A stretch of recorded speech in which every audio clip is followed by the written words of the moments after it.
জানাচ্ছি আজকে একটা নতুন রেসিপি নিয়ে এসেছি। আর বাজারে এখন খুব ভালো ফুলকপি পাওয়া যাচ্ছে, তাই ফুলকপি দিয়ে মাছ দিয়ে আলু দিয়ে ঝোল তৈরি করলাম। আর মাছ হলো কাতলা মাছের বাচ্চা, যাকে বলা হয় পোনা মাছ। তো পোনা মাছের ঝোল তৈরি করে ফেললাম, দারুণ লাগে কিন্তু গরম গরম ভাতের সাথে।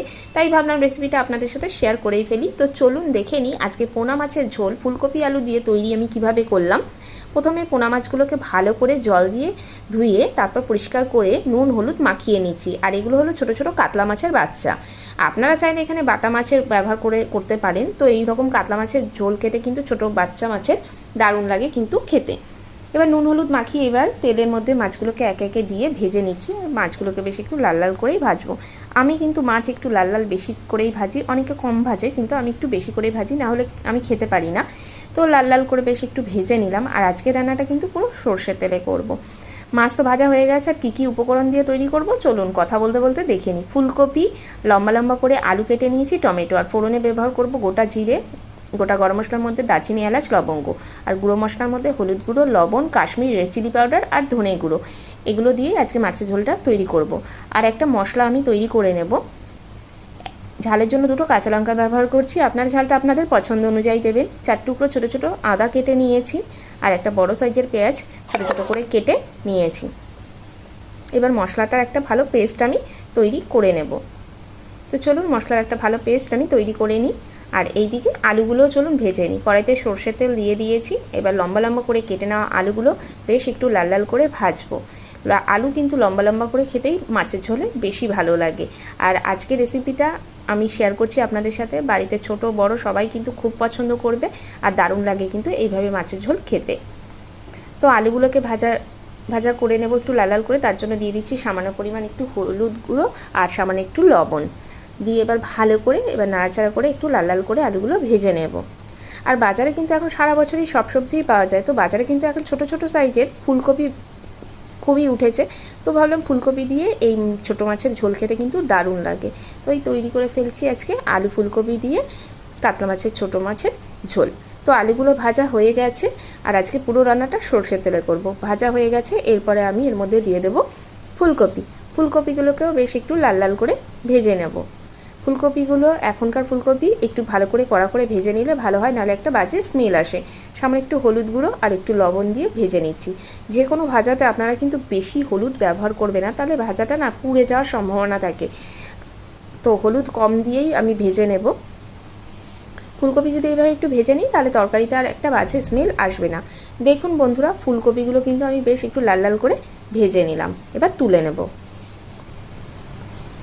ফুলকপি ভাজা হয়ে গেছে। এরপর ফোড়নে আমি ব্যবহার করছি গোটা জিরে আর গোটা গরম মশলা।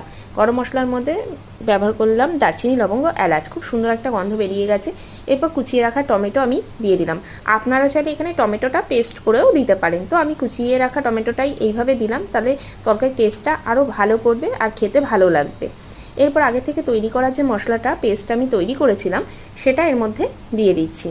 এই দিয়ে সমস্ত কিছু দিয়ে খুব ভালো করে একটু নাড়াচাড়া করে নেব। আর গ্যাসের আগুন কিন্তু লো টু মিডিয়াম করে রেখেছি। মশলা যত ভালো কষানো হবে তরকারির টেস্ট তত ভালো হবে। আর গুঁড়ো মশলার মধ্যে তো আগেই বলেছি ধনে গুঁড়ো, জিরে গুঁড়ো, কাশ্মীরি রেড চিলি পাউডার, হলুদ গুঁড়ো আর লবণ, এটা আমি দিয়ে দিলাম।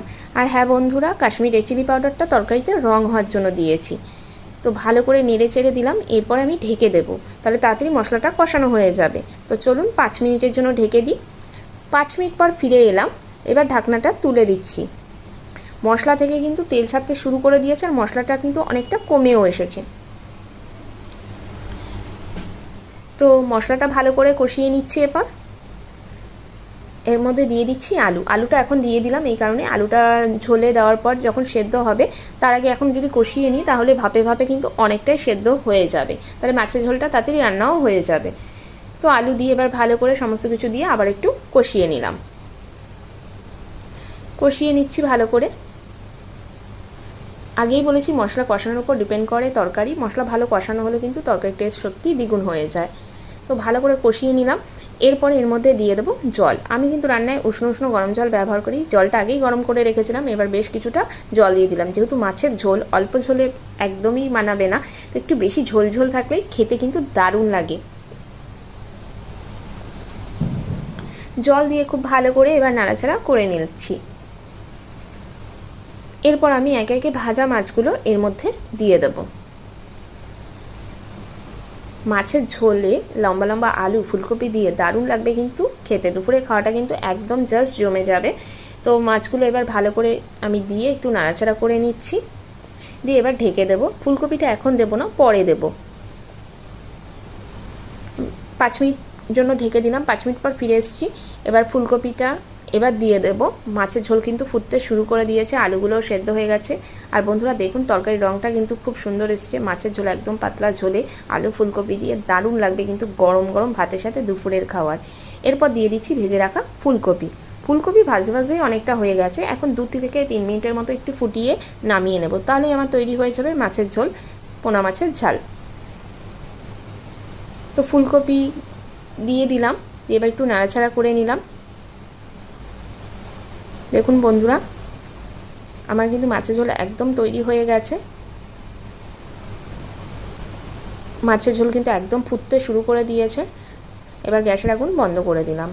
মাছের ঝোল কিন্তু আমার তৈরি। চলুন এবার গরম গরম সার্ভ করার পালা। কাতলা মাছের ছোট মাছ, তো এই মাছের ঝোল এইভাবে যদি রান্না করে খাওয়া যায় তাহলে কিন্তু গরম ভাতের সাথে দারুণ লাগে। তো পোনা মাছের ঝোল আলু ফুলকপি দিয়ে আমার কিন্তু তৈরি হয়ে গেছে। কেমন লাগলো রেসিপিটা অবশ্যই কমেন্ট করে জানাবেন। যদি ভালো লাগে বরাবরের মতো একটা লাইক দিয়ে দেবেন, কমেন্ট করবেন, প্রচুর প্রচুর শেয়ার করবেন।